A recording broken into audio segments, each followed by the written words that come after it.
Well, there goes another game that we should have won.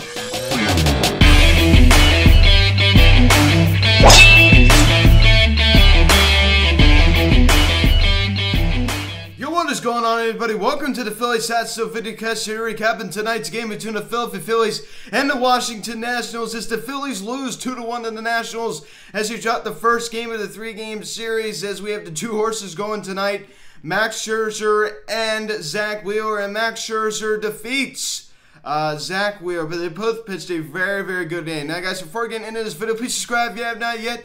Please turn the notification bell. Please like this video, comment on this video, share this video, and let's get into this. So, the Phillies dropped the first game of the three-game series as they got rained out on Wednesday's series finale against the Cincinnati Reds, as we began this three-game series against the Washington Nationals at Citizens Bank Park tonight. I tell you what, I just don't really know what to say about this team anymore. The Nationals' first run they got was just kind of a cheap run, a little bloop double from Josh Bell. But I don't even know. I mean, there's just no fight. There's just no excitement. But I tell you what, my favorite pitcher in the game, Max Scherzer, he was amazing tonight. I have to look on the other side.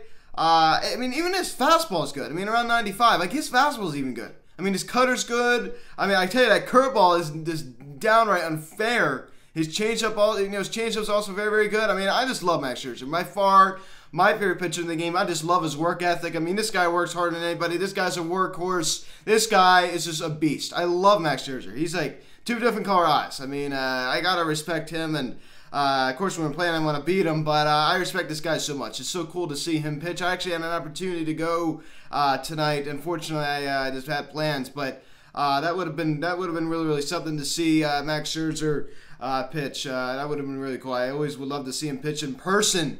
Yeah, I mean, I respect him so much. And I tell you what, I mean, outdueled Zach Wheeler. He did. You can't deny it. I mean, they both pitched very, very well. I mean, you can't deny that either. So, pick up the scoring summary in the top of the fourth inning. I talked about this, a little cheap run for the Nats as Josh Bell. It's a towering pop-up in the shallow left field, and it somehow falls in there. Ronald Torreyes and Andrew McCutchen. I just don't know what happened there. Trey Turner comes around to score the speedy Trey Turner, and it's now 1-0 Washington. So the Nationals get a little gimme run right there off of Zach Wheeler. And he was able to strike out Juan Soto before that. I mean, that was amazing. That strikeout against Juan Soto, that was awesome. You could tell he's frustrated about that. And that was Bell's 7th double of the season, 1-0 Nats. Then in the bottom of the fourth inning, we come right back as JT Mute singles on a ground ball right up the middle. Gene Segura comes around to score, and the Phillies tie it at 1. I mean, great job of the BCIB. I love the BCIB. I mean, he is just awesome. He's great for this team, and getting a clutch hit right there, which you just love to see. Unfortunately, he did make a bad out on the base pass or getting hit by a ball, but everyone makes a mistake like that. But that was really, really cool to bring the tie of the game right there. And then in the top of the 6th inning, oh boy, you want to hear me going a little rant here? One of my least favorite players in the game, Juan Soto, inwards on a fly ball to left center field, his 7th of the season, and it's now a 2-1 Nationals lead. I just can't stand when guys watch the homer after. I mean, just like every time in Acuna, every time they did a home run, they stand there and watch it. He stood. I mean, it's just like run around the bases. He's so flamboyant. He's so full of himself. I can't stand it. He stands there and watches it. Run around the bases. Staring at a player. I mean, it's just like, it's not right. And that's not the first time he's done stuff like that. Showing up our players. One time there was a, meatball right down the middle of the play. He fouls off. He was so frustrated, showing off the pitcher, slamming his head down, throwing his head down, almost like he was mad at himself. I understand we have a right to be frustrated. But almost like, it was downright disrespectful to the pitcher. He's showing up our players. And then tonight he stares at the home run.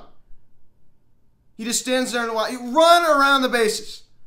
That is an unwritten rule. It's not written in, of course. It's just disrespectful. It's so this guy just doesn't have any respect for some of the other players. He just doesn't. He shows up. He has no problem showing you up. I don't like that. And back in the old Ryan days, even the Randy Johnson days, if you did that, you would be drilled next time you came up. Drilled. You'd get hit. And right, it just like, I don't even know. Just like, that really bothered me. He stands there and watches. I mean, that's so, I don't know. It really bothers me. Showing up for players, it's just downright flamboyant. I don't like it at all. He's so full of himself. He is just so full of himself. Altuve going into this game was red hot. He goes hitless, but he only struck out once. I tell you, he puts the ball in play a lot. When you put the ball in play, things are going to happen. But Gene Segura collecting another knock. Still, I mean, batting 320. I'm telling you what, this guy is underrated. You don't really hear much about him. Rhys Hoskins extends his hit streak, ladies and gentlemen. I mean, he just missed a homer. Juan Soto, he had a chance of catching that ball. But he extends his hit streak nevertheless as Travis Jankowski comes in to pinch run on that double, and he gets picked off after he's trapped in the middle between second and third, and Alex Avila runs all the way behind home plate and goes and tags him out. And the boos were loud, as they should have been. As they should have been. That is just no excuse for that. And Travis Jankowski after the game said this, and I quote, "Really no excuses. That one is on me," unquote. Well said, right? I mean, that one is on you. And there's no excuses for that. I mean, he's right. I understand we all make mistakes, but there's just no excuses for what happened there. I mean, it's just like, come on. I mean, it's just like you're a professional baseball player and you make such a bad, I don't even know what that was. I mean, that was just horrendous right there. I mean, that was just horrendous. I mean, such a bad boneheaded decision like that.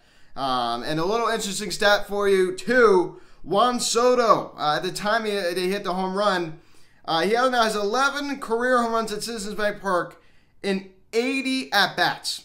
Only 80 at-bats. He has 11 career home runs at Citizens Bank Park. Think about that. I mean, that is off the charts so good. He has a 1,200 OPS at Citizens Bank Park.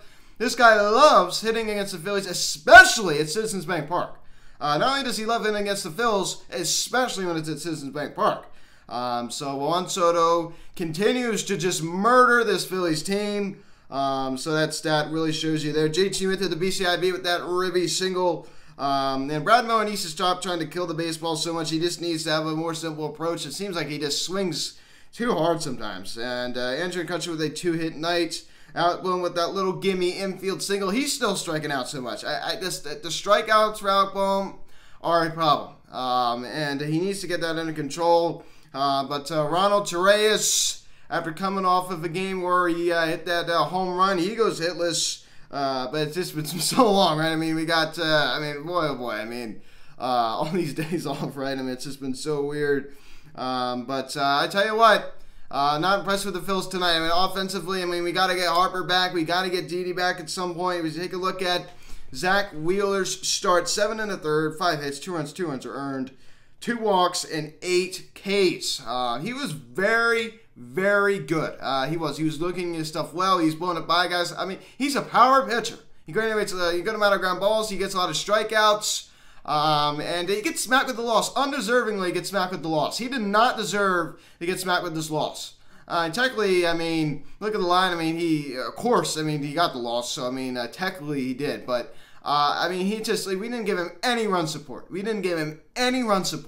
I mean, he is not the reason why we lost tonight. There's no doubt about that. He was very, very good in 7 1/3 innings. And then winning Alvarado to finish up the top of the 8th, and Connor Brogdon had a fairly good top of the 9th inning relief. But the offense was the big problem today as we averaged 5 runs a game in 2020. What's going on with this offense? Now in 2020, we were a little more healthy on the offensive side. Harper was more healthy. Didi was more healthy. But I mean, the offense, it hasn't been as good here in 2021. And ironically, the pitching has been better. It's still not been like off the charts amazing, but it's been better. So the Phillies lose the first game of a 3-game series.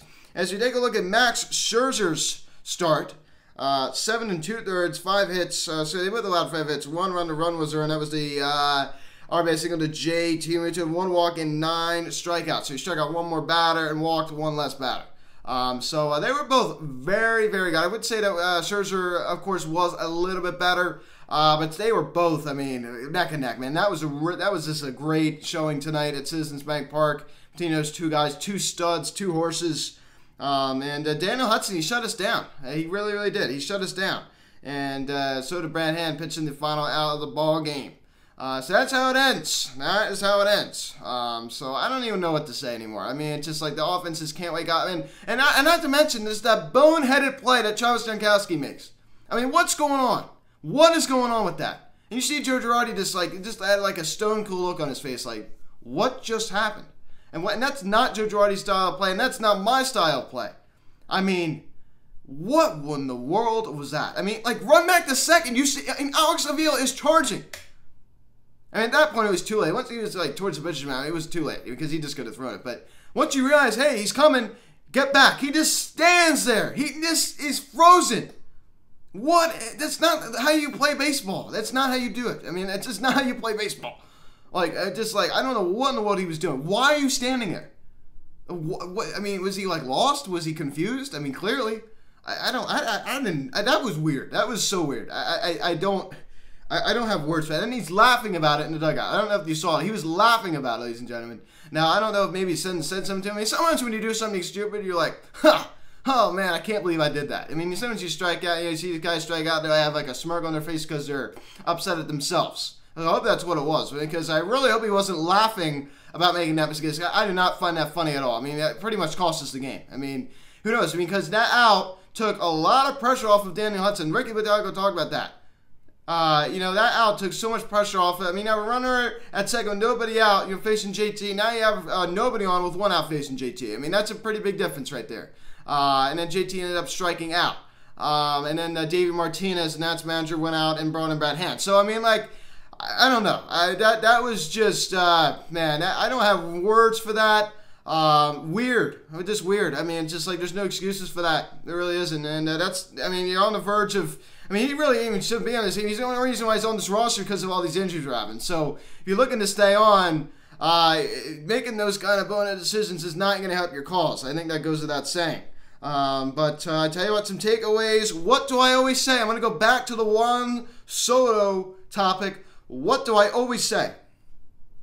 Don't pitch to Juan Soto. Don't pitch to Juan Soto. Don't pitch to Juan Soto. Pitch around him. Don't pitch to Juan Soto. What do? We continue to pitch to Juan Soto. I don't understand it. I mean, expect to get burned, man. I mean, come on. Why do you continue to pitch to this guy? Pitch around him. I mean, this Nats life isn't that great. I mean, Josh Bell, he's had a bit of a hot streak recently. Kyle Schwarber has been heating up a little bit. But no one in this Nats lineup really scares me that much. It's just like, I don't get it. We continue to pitch to him. It's not like they have Rendon anymore. He's gone. He's a Los Angeles Angel. I mean, what's going on? I mean, come on. I just don't understand. That's not being smart. It's just not being smart. So, again, I just don't know what to say about this loss tonight, ladies and gentlemen, other than the fact that we need to learn fundamentals. And that's something that the manager is part of the blame, right? I mean, we need to learn fundamentals. Feels like Gabe Kapler. This is stuff I talked about with Gabe Kapler. Oh, boy. But I tell you what, I mean, the Nats, I mean, they had a pretty good defense tonight, too. I mean, Victor Robles making that nice running catch. He almost overran that ball, too. Victor Robles, he just can't hit. That's about. You can feel it, but he just can't hit. But thank you guys so much for watching this video. Please subscribe if you have not yet. Please hit the notification bell. Please like this video, comment on this video, share this video. Check out the social media link in the description section at Phillies Hot Stove, Instagram, TikTok, our Fanatics Instagram.